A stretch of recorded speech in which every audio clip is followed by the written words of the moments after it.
స్పందించది ఈ ప్రభుత్వం ఆ సమస్యలు పరిష్కరించరు, ఇది అబద్దాల ప్రభుత్వము, మోసపూరితమైన ప్రభుత్వం అని చెప్పి కుమిలి బాధపడి ఆవేదనతో నర్సంపేటకు సంబంధించినటువంటి శంకర్ గౌడ్ అనేటువంటి ఆర్టీసీ కార్మికుడు డ్రైవర్ మొన్న ఆత్మహత్య ప్రయత్నం చేసుకోవడం, నేను అర్ధరాత్రి చనిపోవడం నన్ను తీవ్ర ఆందోళనకు దిగ్భ్రాంతి గురి చేసింది.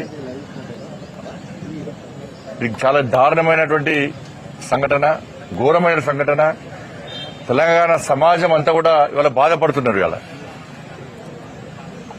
ఇన్ని వేల మంది కార్మికుల కోసము ఇవాళ శంకర్ గౌడ్ వాళ్ళ బలిదానం అయిపోయాడు. దానికి ఇది ఆత్మహత్య కాదు, రాష్ట్ర ప్రభుత్వము నిర్లక్ష్యంగా వివరించడం వలన ఆయన ఆత్మహత్య చేసుకుంటే ఇది రాష్ట్ర ప్రభుత్వం చేసిన హత్యగా ఇలా భారతీయ జనతా పార్టీ భావిస్తున్నది. ఇలా ఎవరైనా సమస్యల కోసం ఆందోళన చేసినప్పుడు వాళ్ళని పిలిచి చర్చలకు పిలిచి వాళ్ళని ఒప్పించి మెప్పించి సంధానించిన ప్రభుత్వము దాన్ని భిన్నంగా గత ప్రభుత్వం ఏ విధంగా చేసిందో వార్నింగ్లు ఇచ్చి బెదిరించే ప్రయత్నం చేయడం ఇంతకంటే మూర్ఖత్వం ఇంకోటి కాదు. ఇలా 39,000 మంది కార్మికులు ఇలా సమ్మెలో పాల్గొంటున్నారు. దాదాపు 10,000 బస్సులు ఆగిపోయినాయి.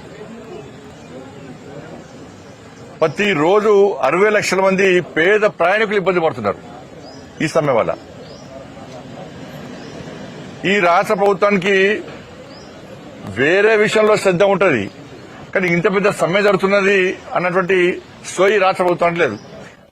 పరిస్థితి ఏంటంటే ఆర్టీసీ కార్మికులు ఉద్యోగంలో ఉన్నంతసేపు మాత్రం ఉద్యోగస్తులు. వాళ్ళ పదవీ విరమణ పొందినాక వాళ్ళ శాలరీ ఎంత అంటే ఆసరా పెన్షన్ కంటే తక్కువ వస్తుంది. ఆసరా పెన్షన్ కంటే వాళ్ళ పెన్షన్ తక్కువ వస్తుంది. అంత ఘోరమైన బతుకులు వాళ్ళ ఈ పరిస్థితి. ఆ డ్యూటీ చేసేటప్పుడు ఇంతవంతా నేను ఆర్టీసీ ఉద్యోగం చెప్పుకుంటారు తప్ప డ్యూటీ అయిపోయినాక వాళ్ళ బతుకులు చాలా ఘోరమైన పరిస్థితి వాళ్ళది. వాళ్ళకు బ్యాంకులు ఓన్లీ ఎవరు ఆర్టీసీ కార్మికులు అంటే వాళ్ళకి ఎవరు అప్పులు ఇయ్యరు. మందులకు వాటికి వీటికి కనీసం ట్రీట్మెంట్ కోసము వైద్యం చేసుకుందామంటే రూపాయి జేబులో చిల్లి గవ ఉండదు. పెన్షన్ వచ్చినాక అప్పులు తీసినాక పైసలు పోతాయి. అంత దుర్భరమైనటువంటి జీవితం ఇవాళ ఆర్టీసీ కార్మికులు గడుపుతున్నారు. ఇవాళ గత ప్రభుత్వం ఇదే చేసింది. 52 రోజుల పాటు గత ప్రభుత్వ హయాంలో సమ్మె చేస్తే 15,000 మంది కార్మికులు బలిదానం అయిపోయారు బీఆర్ఎస్ పార్టీ హయాంలో. న్యాయబద్దమైన డిమాండ్లను అరే తెలంగాణ రాష్ట్రం వచ్చింది మన్నపాల మనకు వస్తుందని చెప్పి ఇవాళ సకల జన సమ్మెలో ఆర్టీసీ కార్మికులు చేసిన సమ్మె మామూలు సమ్మె కాదు. వాళ్ళు చేసిన సమ్మెతో తెలంగాణ ఉద్యమం ఉవ్వెత్తులు లేచింది.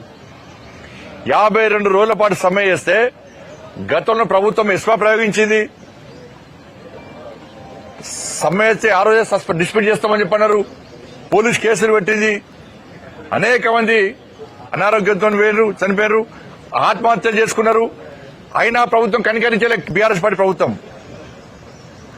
ఆ రోజు కరీంనగర్ లో భారతీయ జనతా పార్టీ బాబు ఆత్మహత్య తర్వాత భారతీయ జనతా పార్టీ చేసినటువంటి యుద్దము మీరందరూ చూశారు. కరీంనగర్ మీడియా మీరందరూ చూశారు. తెలంగాణ సమాజం చూపెట్టారు.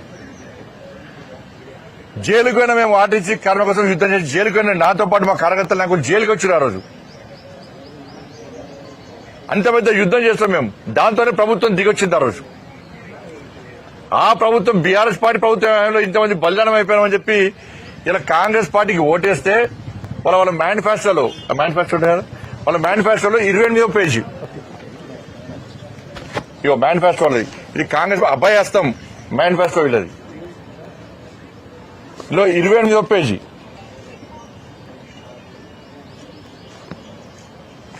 జిల్లా ఆర్టీసీ కార్మికులను ప్రభుత్వంలో విలీన ప్రక్రియ పూర్తి చేసి 2 పీఆర్సీ బకాయిలు వెంటనే చెల్లిస్తాం. వచ్చే పీఆర్సీ పరిధిలోకి టీఎస్ఆర్ టీసీ కార్మికులకు చేరుస్తాం. వచ్చే పీఆర్సీ పరిధిలోకి టీఎస్ఆర్టీసీ కార్మికులకు చేరుస్తాం. రాష్ట్ర ప్రభుత్వ ఉద్యోగులతో సమానంగా అన్ని వసతులు సదుపాయాలను కల్పిస్తాం. ఆర్టీసీ బస్సులను అధునీకరించి విస్తరిస్తాం. అధునాతనమైన సౌకర్యాలతో కొత్త సర్వీసులను ప్రారంభిస్తాం. ఆర్టీసీ యూనియన్ పునరుద్ధరణకు అనుమతిస్తాం. ఇది కాంగ్రెస్ పార్టీ అభయాస్తం పేరుతోని చూపెట్టింది. వాళ్ళకి భగవద్గీత అన్నారు, ఇది బైబిల్ అన్నారు, ఇది ఖురాన్ అన్నారు. మరి ఏడవాని కుమార్ ఇవన్నీ ఇప్పుడు ఎన్ని రోజుల ప్రభుత్వం వచ్చినాక 100 రోజుల లోపల ఈ డిమాండ్లను నెరవేరుస్తామని చెప్పి అన్నారు. ఇలా 900 రోజుల మీ ప్రభుత్వం వచ్చి ఏమైంది? నువ్వు మేనిఫెస్టోలో ఏది పెట్టినావు గదే అడుగుతున్నారు వాళ్ళు. నువ్వు ఏం చేసినావు గదే అడుగుతున్నారు వాళ్ళు. నువ్వు చెప్తాన్న మాటనే అడుగుతున్నారు వాళ్ళు. నిన్ను నమ్మి ఓటేస్తే 100 రోజులు అమలు చేస్తాను, 900 రోజులే ఒక్క డిమాండ్ పరిష్కరిస్తలేవు. న్యాయబద్దమైన గొంతమ్మ కోరికలు కొడతలేరు. న్యాయబద్ధ డిమాండ్ అడితే కూడా నువ్వు మాట్లాడకుంటే ఇవాళ ఒక కార్మికుడు ఆత్మహత్య చనిపోయి ఇంకో కార్మికుడు నలుగురు ఆత్మహత్య ప్రయత్నం చేసుకున్నాడు. నేను కార్మికుడిని అప్పీల్ చేస్తున్నా, మీ కుటుంబాలు అనాథలు చేయకండి, ఉండి కొట్లాడాలి. కొట్లాడే దమ్ము మీకు ఉంది. వాళ్ళ తెలంగాణ ఉద్యమాన్ని చేసిన మీరు సకల జన సంబంధించిన ఉవ్వెత్తులు లేచిన మీరు పానలు టైర్లు పట్టుకొని రాడ్లు పట్టుకొని రోడ్ల మీద దమ్మెంతో చూపెట్టారు.